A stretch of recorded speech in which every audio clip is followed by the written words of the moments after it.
It was the end of a busy day.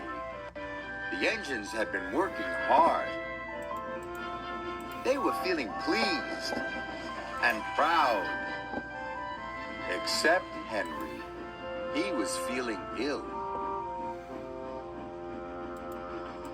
"What's the matter with you, Henry?" Thomas asked.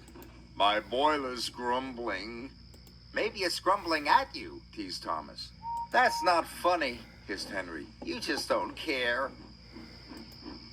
But Emily saw that Henry was leaving a puddle of water behind. She was worried. The next morning, he was leaving a puddle of water behind. She was worried.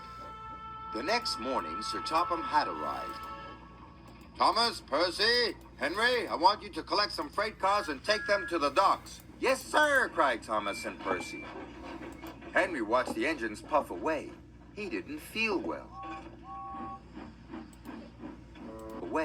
He didn't feel well. "Useful engines don't complain," Henry muttered. He was leaving water everywhere as he chuffed towards the coaling plant. When Emily saw this, she was more worried than ever.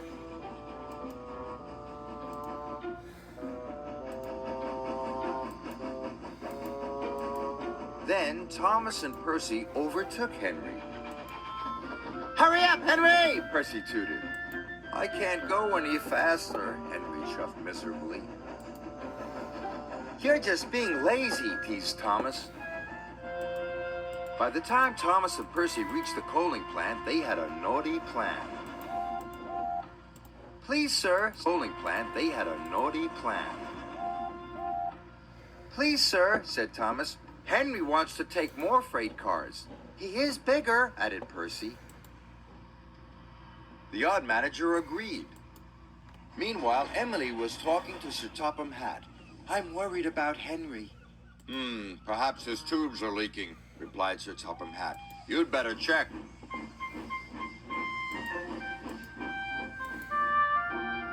By the time Henry reached the coaling plant, Thomas and Percy had already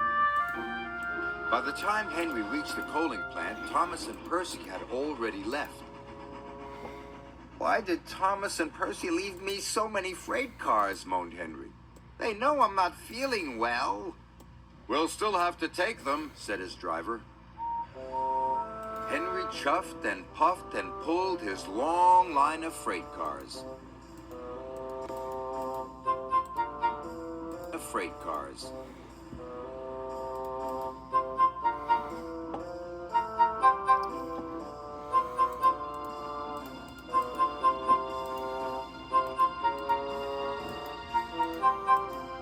"You can do it, Henry," encouraged his driver. "Hey," encouraged. "You can do it, Henry," encouraged his driver. But it was no use. Henry ground to a halt. Just then Emily arrived. "Are you all right, Henry?" "No," moaned Henry. "I'm stuck." "Are you all right, Henry?" "No," moaned Henry. "I'm stuck." Henry's fireman uncoupled the heavy freight cars. Emily changed tracks and then hooked up to Henry. "Oh, thank you, Emily," wished Henry.